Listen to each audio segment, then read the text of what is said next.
Simbora, galera, tudo beleza? Tudo certinho? Olha só, então agora a gente vai para o nosso segundo e último bloco relacionado ao tópico relação professor-aluno e seus reflexos na prática pedagógica. Bacana? Então vamos lá comigo na tela. Olha aí.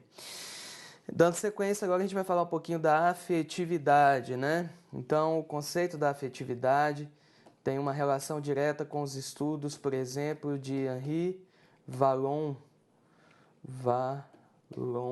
né? Enquanto uma das grandes referências aí teóricas, né, no que se refere ao conceito da afetividade e a influência ou as influências da afetividade dentro desse processo, olha aqui para mim, dentro desse processo de relação entre professor e aluno e no que se refere também ao desenvolvimento do processo de ensino-aprendizagem. Então, quais são as influências ou interferências da afetividade de maneira geral dentro desse processo que envolve, portanto, a relação entre professor e aluno. Então, vamos lá, olha aí. Acredita-se que uma das tarefas das equipes pedagógicas de qualquer escola é a criação de estratégias eficazes no sentido de promover uma formação continuada, então a importância da formação continuada, a qual possibilite uma relação pedagógica significativa e responsável entre professores e alunos, garantindo a todos a melhoria no processo de ensino-aprendizagem. Então, dentro desse contexto, nós temos aí a importância da afetividade e, segundo Vallon, encontramos subsídios importantes no que diz respeito à dimensão afetiva do ser humano e como ela é significativa na construção da pessoa, assim como também no processo de construção do conhecimento. Para esse teórico, a afetividade e a inteligência são inseparáveis, uma vez que uma complementa a outra. Portanto, tanto a afetividade quanto a inteligência são dois elementos que estão diretamente, portanto, relacionados e que vão interferir e contribuir não só na construção do sujeito, mas também na construção do conhecimento. Bacana, galera? Tela. Olha aí. É importante que se ressalte que, quando se fala em proporcionar uma relação professor-aluno baseada no afeto, de forma alguma confunde-se aqui afeto com permissividade. Pelo contrário, então não podemos confundir afeto com permissividade, ou seja, a ação do professor deve impor limites e possibilidades aos alunos, fazendo com que estes percebam o professor como alguém que, além de lhe transmitir conhecimentos e preocupar-se com a apropriação dos mesmos, compromete-se com a ação que realiza, percebendo o aluno como um ser importante, dotado de ideias, sentimentos, emoções e expressões. Então, nós temos aqui o aspecto humano, a ideia de que a afetividade não deve ser confundida com permissividade e o professor, na verdade, ele exerce uma figura de autoridade. Não é uma figura autoritária, mas sim a importância da autoridade que permeia esse processo de relações entre professores e alunos no contexto de sala de aula, como bem citado por Paulo Freire, ok? Então, muito cuidado com essas questões aí e com essa possível confusão conceitual no que se refere a estabelecer enquanto sinônimos afeto e permissividade, ok? Cuidado, tela. Aí, como entender então esse processo de ensino-aprendizagem, né, que permeia, como nós já estamos dizendo aqui desde a primeira videoaula, esse processo de relação entre professores e alunos. Então, para o professor entender melhor o contexto atual e refletir criticamente sobre suas ações, faz-se necessária uma breve retomada sobre as tendências pedagógicas que influenciaram e vêm influenciando o ensino e a aprendizagem ao longo da história educacional. Bom, eu não vou falar aqui de todas as tendências, a gente vai falar de algumas vertentes, né, de algumas concepções pedagógicas. E, a grosso modo, vamos só relembrar a classificação das tendências pedagógicas apontadas por teóricos como Cipriano Carlos Lucchesi, assim como José Carlos Libânio. Ou seja, nós temos basicamente 7 tendências pedagógicas e essas 7 tendências pedagógicas estão subdivididas em pedagogia liberal e pedagogia progressista. Dentre as tendências da pedagogia liberal, nós temos tela, olha aí, ó. Então, pedagogia liberal. Aqui nós temos 4 tendências, né? Nós temos a tradicional, liberal tradicional. Temos a liberal renovada, progressivista, que faz parte da escola nova, né? Temos também uma outra tendência que também faz parte da escola nova, intitulada de renovada não diretiva, assim como a liberal tecnicista. Então aí temos as 4 tendências da pedagogia liberal. No que se refere à pedagogia progressista, nós temos aí 3 tendências vinculadas a ela. A libertadora, tendência progressista libertadora, a progressista libertária e a crítico social dos conteúdos, beleza?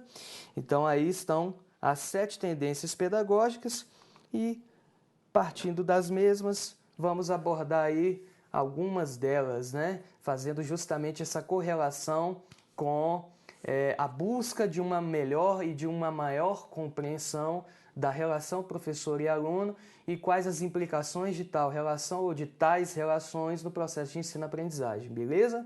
Tela. Então, olha aí.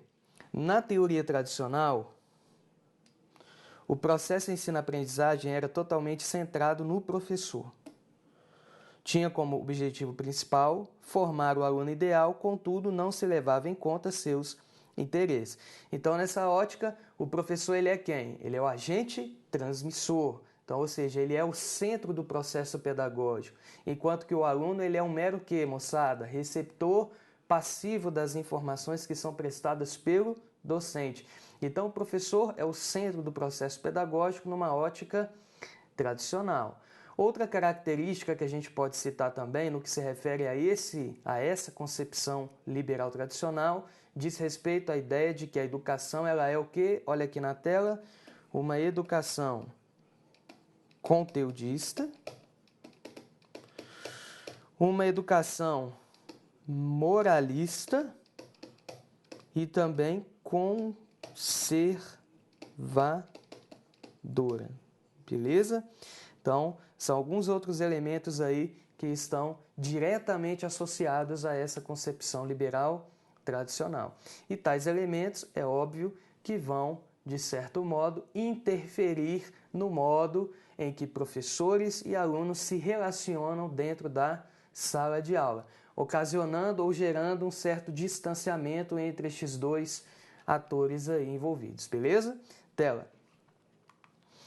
Aí a gente entra na teoria comportamentalista. Quando se fala de comportamentalismo, também chamado de teoria behaviorista, tendo como uma das grandes referências Skinner, tá certo? Skinner. Então, na teoria comportamentalista, baseada no empirismo que vê o aluno como quem? Um produto do meio. O comportamento resulta de um condicionamento operante, ou seja, quando se fala de condicionamento operante, modela-se uma resposta, né, através de um estímulo. Daí a relação entre estímulo e resposta, denominada por Skinner de condicionamento operante, beleza? E quando se fala de abordagem comportamentalista, há uma relação direta com uma tendência pedagógica intitulada de tendência liberal tecnicista, a qual compreendia a escola como quem? como um instrumento modelador do comportamento humano. Tá aí uma relação importante de prova, isso cai demais, hein, galera? Entre tecnicismo pedagógico e comportamentalismo, enquanto uma das concepções psicológicas que investigaram junto a teóricos como Skinner, Skinner, Watson, Pavlov, enfim, Vallon era construtivista, beleza? Então, Skinner, Watson, Pavlov, dentre outros teóricos de base comportamentalista, que enfatizaram justamente essa importância do estudo do comportamento humano e da chamada modelagem deste comportamento, de modo que o indivíduo possa trazer respostas mais o que? Positivas, beleza? Então, na tela. Aí, ó, então só fazendo essa correlação que nós acabamos de apontar, então a teoria comportamentalista vinculada a uma tendência liberal tecnicista, certo? A qual enxerga a escola enquanto um importante instrumento modelador do comportamento humano. Então, modeladora do comportamento humano. Certinho? Beleza. Então, o comportamento resulta de um condicionamento operante e a resposta esperada do aluno ocorre quando ela é estimulada por meio de reforços, né? Então, reforço que pode ser tanto positivo quanto negativo. Bacana? Então, outro ponto importante é que essa abordagem comportamentalista, em conjunto com a tendência pedagógica tecnicista, marcaram a educação brasileira, principalmente nas décadas de 60 e 70, que foi justamente o período aí da ditadura militar, que correspondeu ao período de 1964 a 1985. Bacana, pessoal? Tela de novo. Aí a outra abordagem que eu quero enfatizar com vocês aqui é a chamada abordagem humanista. Dentre os teóricos que influenciam, né, e que desenvolveram tal abordagem humanista, nós podemos citar a figura de Carl Rogers, né?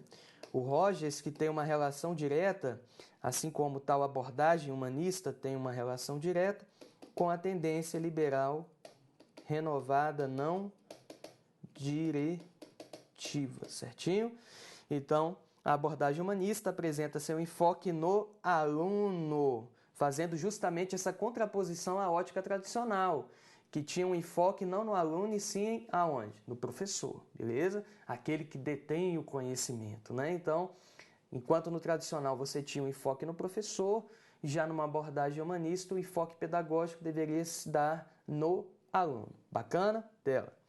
Segundo Mizukami, a ênfase dessa teoria ocorre por meio das relações interpessoais. Então, está aí uma característica fundamental em prova associada a essa abordagem humanista, assim como do crescimento que delas resulta. Nessa teoria, a preocupação maior do professor deve ser a de dar assistência aos alunos. Ele deve agir, portanto, como um facilitador da aprendizagem.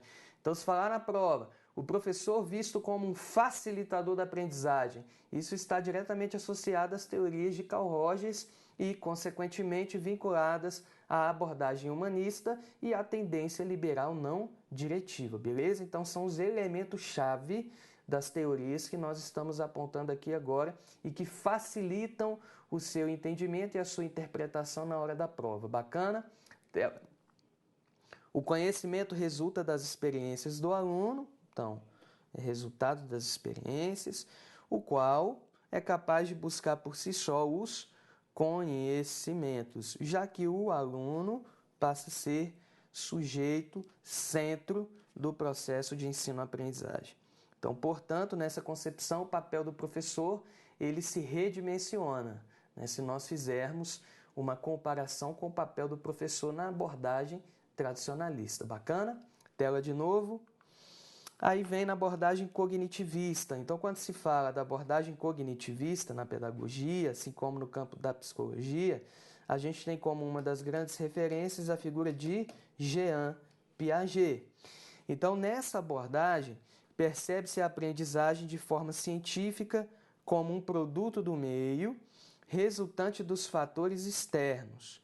Preocupa-se com as relações sociais, sem deixar de privilegiar a capacidade do aluno em assimilar as informações.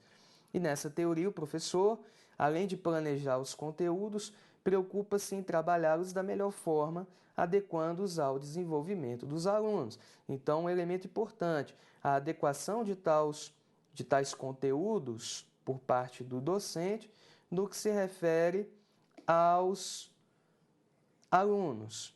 Então, ou seja, você fazer uma correspondência com as expectativas, com a maneira como aqueles estudantes aprendem, como eles podem vir a aprender mais e melhor, ou seja, de uma forma mais significativa, como já dizia Ausubel, que também é um dos representantes desta abordagem cognitivista no campo da psicologia da aprendizagem, ok?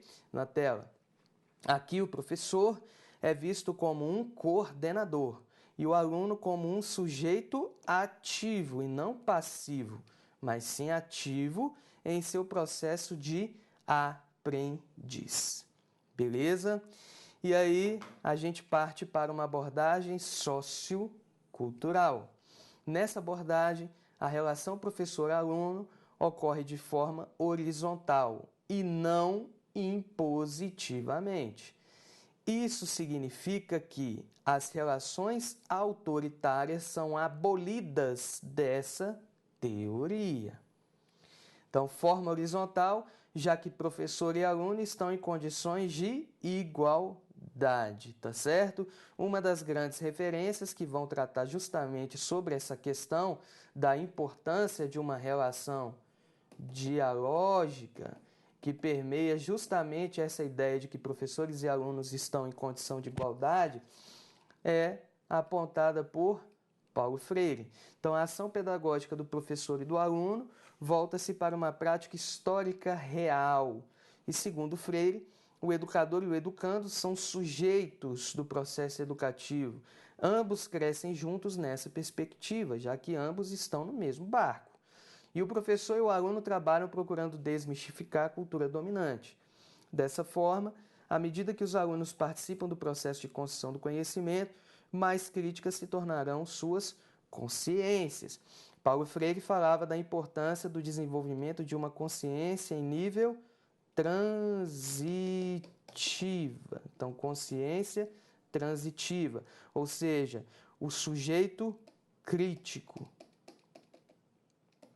reflexivo e consciente do seu papel enquanto sujeito que pode contribuir para uma intervenção positiva na realidade social, ou seja, intervenções positivas no seu contexto situacional, no seu contexto social, no seu contexto familiar, enfim, no seu contexto de trabalho.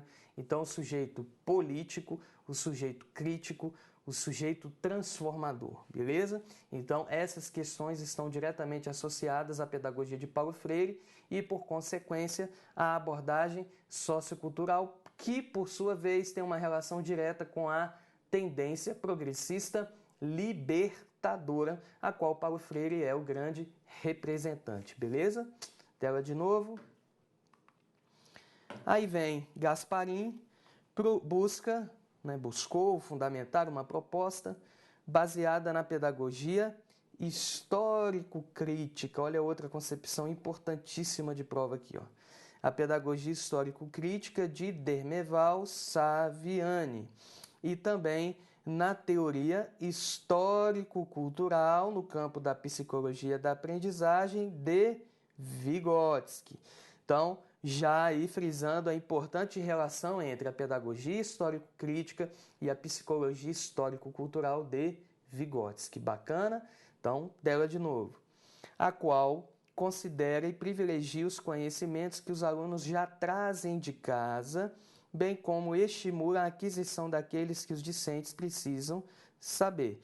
Então, tais concepções, elas preservam a ideia do professor enquanto um sujeito mediador do processo de ensino-aprendizagem, então o professor enquanto mediador, e também preservam a importância da contextualização curricular, ou seja, fazendo justamente esse elo de ligação entre os conhecimentos teóricos vistos em sala de aula com o cotidiano, com aquilo que o estudante vivencia no seu dia a dia, na sua realidade, tá certo? Na sua prática. Bacana? Então, essa relação teoria e prática, ela é importante e a concepção pedagógica histórico-crítica, assim como a psicologia histórico-cultural, defendem a importância do princípio da contextualização dos conteúdos curriculares, de modo que os elementos teóricos vivenciados em sala de aula tenham um maior significado para os alunos, já que eles começam a compreender melhor essa relação dos elementos teóricos com os elementos e aspectos práticos vivenciados no seu dia a dia, no seu cotidiano, beleza? Tela de novo. Aí é o seguinte, para a gente ilustrar melhor aqui, vocês entenderem como é que se dá o processo de construção de conhecimentos dentro dessa pedagogia histórico-crítica, nós temos basicamente aqui 5 elementos. A prática social dos estudantes, a problematização, a instrumentalização teórica, catarse, síntese e a prática social final. Então, o que eu vou fazer agora? Vamos falar de cada um destes elementos que estão devidamente integrados e ilustrados na figura aí do slide, beleza? Tela de novo. Dentro dessa metodologia, o autor apresenta 5 passos, como nós já dissemos, né, Gasparin, tendo início com a prática social inicial. Nesse primeiro passo, o aluno precisa sentir-se estimulado e respeitado, e só assim sentirá segurança em expressar o que sabe e o que deseja aprender. É o momento em que se iniciam as discussões sobre o conteúdo a ser trabalhado e construído. Então, é a partir dessa prática social inicial que os professores eles já vão diagnosticando em que nível encontra-se a aprendizagem dos alunos.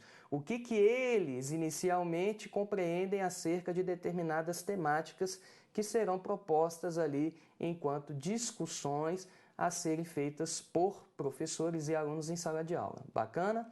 Tela de novo.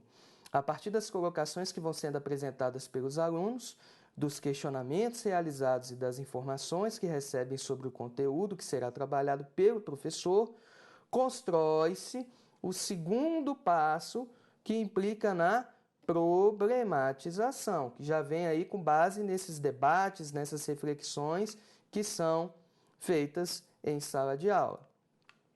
Em seguida, para que o aluno crie, recrie e incorpore o conteúdo que está sendo trabalhado em sua vida, é preciso sistematizá-lo. Então, ou seja, organizar este conteúdo de modo com que o aluno possa criar, recriar e incorporar novos conteúdos, novos conceitos, novos paradigmas. E aí implica no momento da instrumentalização. Na instrumentalização, o professor, por meio de uma ação bastante mediada, olha aí a importância da ação mediadora por parte do docente, como nós explicamos há pouco tempo, quando nós fizemos a correlação da ideia do professor enquanto mediador, tanto numa concepção socio-interacionista, ou seja, vinculada à psicologia histórico-cultural de Vygotsky, e à pedagogia histórico-crítica na linha de Saviani, beleza? Tela de novo. Então, isso irá, junto com os alunos, identificar os princípios práticos, assim como os princípios teóricos do conteúdo investigado. Num quarto momento, ocorre a catarse. Compreende-se que aqui o aluno já é capaz de apresentar um posicionamento mais elaborado da prática social.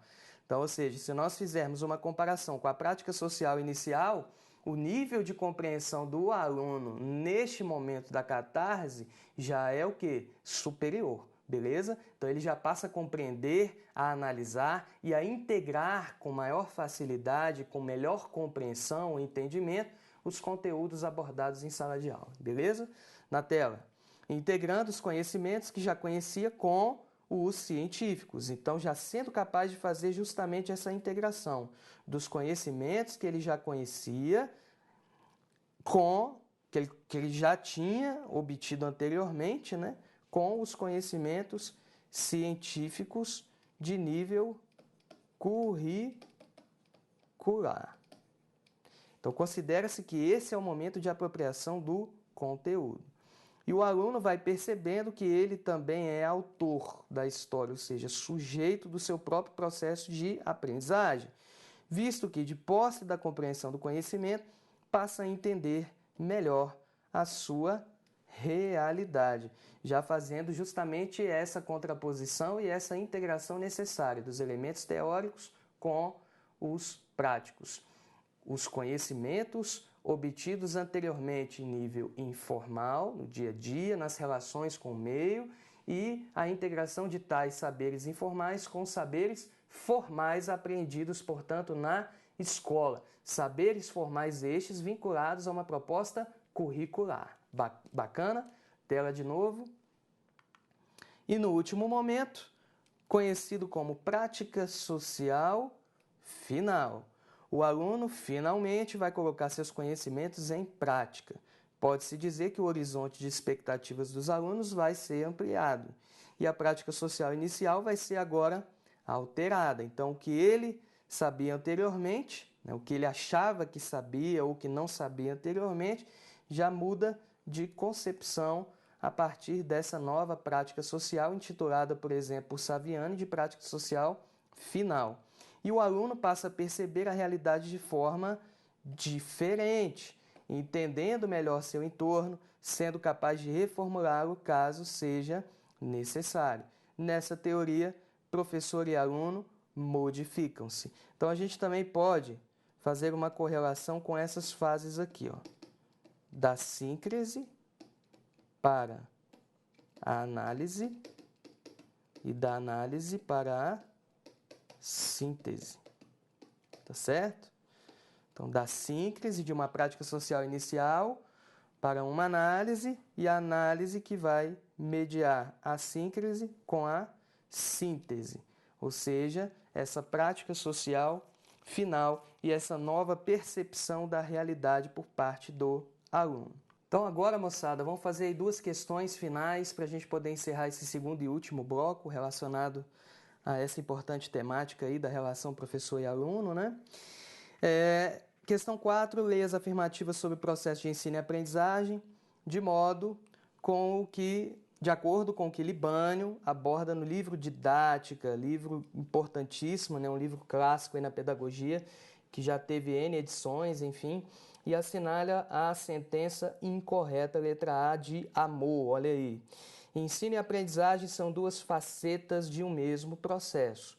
O professor planeja, dirige e controla o processo de ensino, tendo em vista estimular e suscitar a atividade própria dos alunos para a aprendizagem. Então, quando se fala de duas facetas dentro de um mesmo processo, ou seja, não é à toa que na literatura se utiliza o termo processo de ensino à aprendizagem. Então, dois elementos, duas facetas dentro de um mesmo processo, beleza? Então, o item aí está de acordo na tela, letra A, corretinho. B de bola, a aprendizagem escolar é um processo de assimilação de determinados conhecimentos e modos de ação física e mental organizados e orientados no processo de ensino, beleza?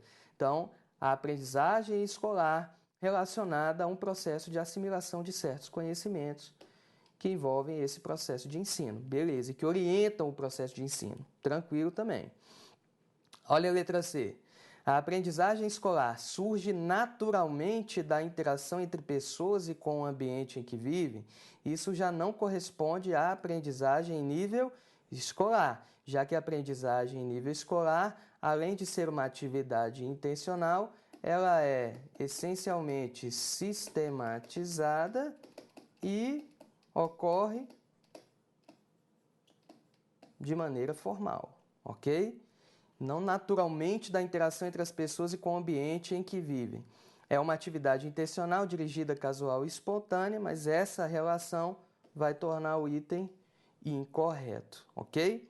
D de dado, então por enquanto, letra C. Vamos ver as outras. D.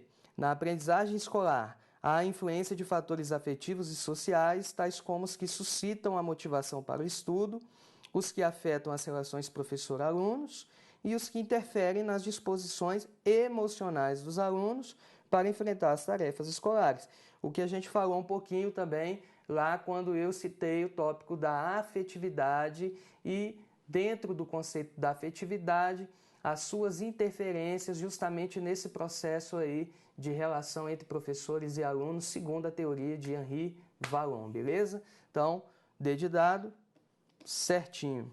Letra E, a atividade de ensino não pode se restringir a atividades práticas, beleza?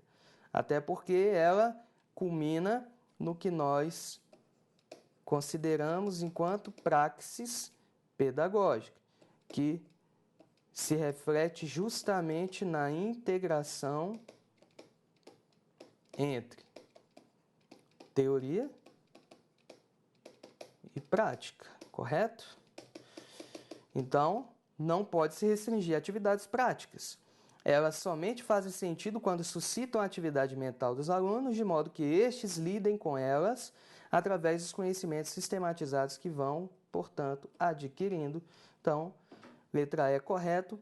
Então, a sentença incorreta da questão 4, letra C de casa. Questão 5. Para Libânio, são equívocos da prática escolar em relação aos objetivos, funções e papel da avaliação na melhoria das atividades escolares e educativas, com exceção, vamos lá. Então, olha, tomar a avaliação unicamente como ato de aplicar provas, atribuir notas e classificar os alunos é um equívoco? É um equívoco, é uma prática avaliativa equivocada e, ao mesmo tempo, ela reflete justamente uma avaliação na concepção que classificatória. Então, ou seja, com a predominância do uso de provas, da atribuição de notas e da classificação dos alunos, daí a relação com o conceito da avaliação classificatória. É um equívoco? É. Beleza. Então, letra A, não podemos marcar. B de bola. Rejeitar as medidas quantitativas de aprendizagem em favor de dados qualitativos. Rejeitar medidas quantitativas também é um equívoco, já que a avaliação ela permeia tanto elementos quantitativos como elementos qualitativos. Então, ela é quanti e quali. Observando que em alguns dispositivos legais nós temos o quê? A previsão da prevalência dos aspectos qualitativos sobre os quantitativos.